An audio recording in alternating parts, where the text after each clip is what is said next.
Hello, my name's Keith. I'm one of the founders of Look What We Found, who produce a range of ready meals, soups and sauces. Look What We Found was our voyage of discovery, where we went about trying to find passionate producers and farmers of great ingredients. We also went about to find a cooking process that was traditional yet unique, which would make best use of those ingredients. And we also found some very unusual recipes that were wholesome yet tasty. And we put all this together with one objective, and that was to make great tasting food. Today I'd like to introduce you to Frances Robson, who supplies us with her fabulous tasting honey with a hint of heather from the Tweedside area. Over to you, Frances.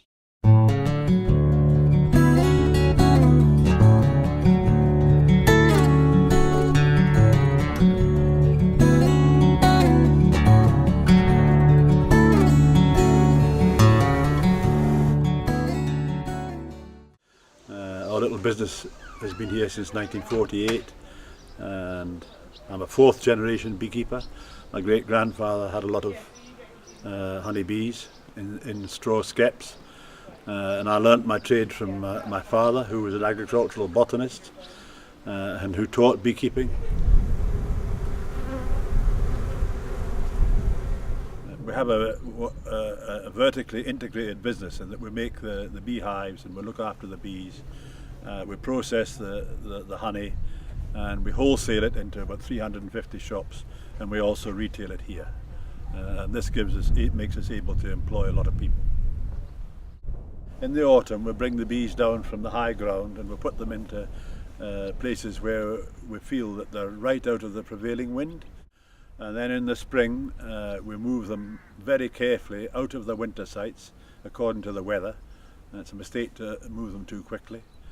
And then we summer them in the fields, and in July all the bees are moved away to the high ground again, either down in Rossbury or further south, and some into the Lammermuirs and some into the hills around Wooler, which is about 1,650 hives moved, which is a great deal of work, all done at night. This is the floor, and this is the brood chamber, and this is the part that they put the honey in, and this is the roof, deep roof. And these bees are working on a Himalayan balsam, which is growing on the riverside. Originally it would be the first supplier of sugar and the first supplier of light beeswax as well. And of course beeswax is a fabulous product. And beeswax is what they make their nest of. Because they're very sophisticated, obviously the way that the beekeepers handle the bees is critical. And like horses or dogs, but even more so with bees, because they can be aggressive. And the beekeeper has to understand what is going on.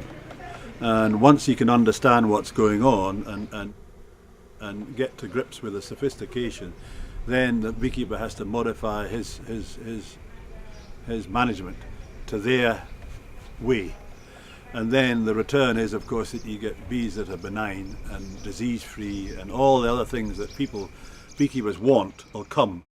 Well, this is my daughter Frances, who takes a good deal of responsibility of the processing of the honey and the final packing. And this is a comb of summer honey, probably from beans and clover.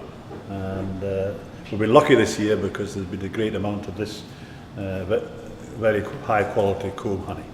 I'm going to cut this frame of New Season's flower honey out of its wooden frame, like that, just gently around the edges, being very careful with it because it's very fragile.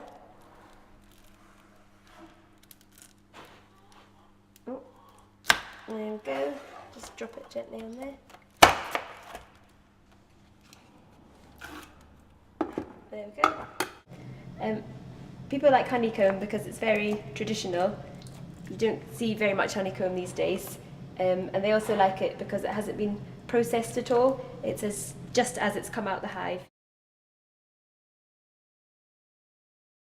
You can see there it's just as the bees have made it. So all I'm doing is just cutting it and putting it in a tub. So it's very pure. Right, this is some nice flower honey here that we've collected. All of the honey comes within a 40-mile radius of our honey farm here in Berwick-upon-Tweed, and this is the honey which is supplied to Tanfield for their range of sources.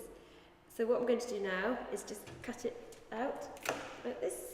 It's going to leave the wooden frame and go into this machine where it will be extracted and the honey will be separated from the wax.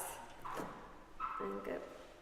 Mixture is then fed into a machine which is called a spin float, and it's got 4 buckets in the top. It spins very fast. By settlement, the wax stays in the buckets and the honey runs out the bottom into a barrel, and then the rest of the wax is just separated through settlement, so it'll come to the top of the honey and we just scrape the wax off, and that's it. So you've got your honey, and then your wax goes off to be made into candles and cosmetics and furniture polish. So this is the final product. This is a barrel of our flower honey which we just extracted. Just put the lid there. Okay, and you can see this is a really lovely honey. Like that, lovely and smooth.